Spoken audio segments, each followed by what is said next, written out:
নমস্কাৰ সকলোকে স্বাগতম জনাইছোঁ মোৰ অন্য এটা ব্লগলৈ। এতিয়া সময় প্ৰায় ৰাতিপুৱা 10:30 মান বাজিছে। আজি বহুত বেছি ৰ'দ দিছে দেখিছেনে। তাৰে সুবিধা লৈ মই গোটেই ঘৰটো কাপোৰ কৰিছোঁ। ইমানেই কাপোৰ ধুইছোঁ আৰু এই সময়খিনিতে একাপ মোৰ গাখীৰ চাহৰ খুবেই বেছি প্ৰয়োজন, নহ'লে একেবাৰে কাম নচলা হৈ যায়।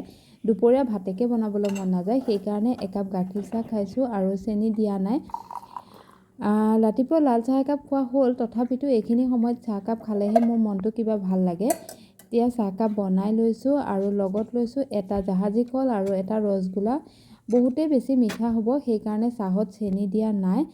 আৰু তেনেকুৱাতে মোৰ ভুজিয়া পেকেটটোলৈ মনত পৰিলে। মই চাহৰ লগত ভুজিয়া খাই বহুত বেছি ভাল পাওঁ আৰু ফ্ৰিজত এনেকৈ ৰাবাৰ এডাল মাৰি থ'ব লাগে, নহ'লে পেটৰ কাৰণে খুবেই বেয়া খোলাকৈ ৰাখিলে। সেইকাৰণে এনেকৈ ৰাবাৰডাল লগাই থৈছোঁ পেকেটটোতে।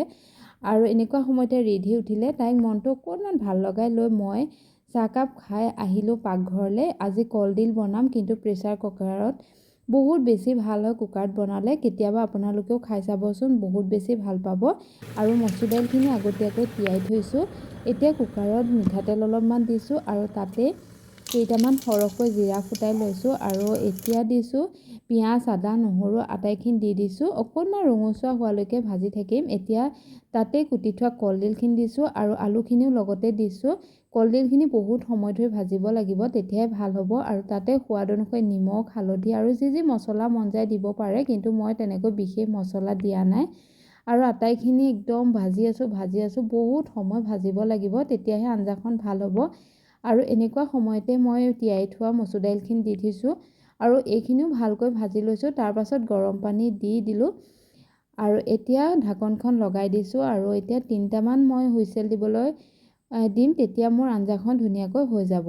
আৰু ভাত পানী খোৱাৰ পাছত এয়া মই ৰিধিৰ লগত খেলি আছোঁ। এই সময়খিনি যে ইমান বেছি মোৰ কাৰণে প্ৰিয় নহয়, তাই আজিকালি বহুত কথা জনা হৈছে, বুজা হৈছে।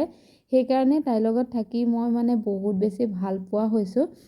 আৰু এইখিনি সুখ আৰু কেতিয়া মই নাপাওঁ চাগে, সেইকাৰণে আচলতে স্মৃতি হিচাপে ভিডিঅ' কৰি ৰাখি থৈছোঁ, তেতিয়া আগলৈ চাব পাৰিম। আৰু আজিকালি তাই চুমা খাই খুব বেছি বেয়া পায়, সেইকাৰণে তাইক মই লগাই আছোঁ চুমা এটা দিয়াচোন। কিন্তু তাই আটাইতকৈ বেয়া পায় চুমা খাই। আৰু লাহে লাহে তাই টোপনি ধৰিছে, অকণমান তাইক শুৱাই লৈছোঁ আৰু শুই উঠিছোঁ। এয়া 5টামানেই বাজিলে, তাই শুইয়ে আছে আৰু মই উঠি ভাবিছোঁ সোনকালে কিবা এটা বনাই লওঁ চাহৰ লগত খাবলৈ।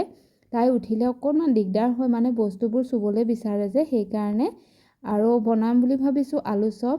এয়া আলুখিনি মই ধুনীয়াকৈ বইল কৰি পিটিকি লৈছোঁ আৰু তাতে পিঁয়াজ দিছোঁ, কেঁচা পিঁয়াজ দিছোঁ আৰু হালধি আৰু মছলা যি মন যায় দিব পাৰে আৰু এতিয়া ধুনীয়াকৈ এটা এটাকৈ চেপ দি আলু চপৰ বনাই গৈছোঁ।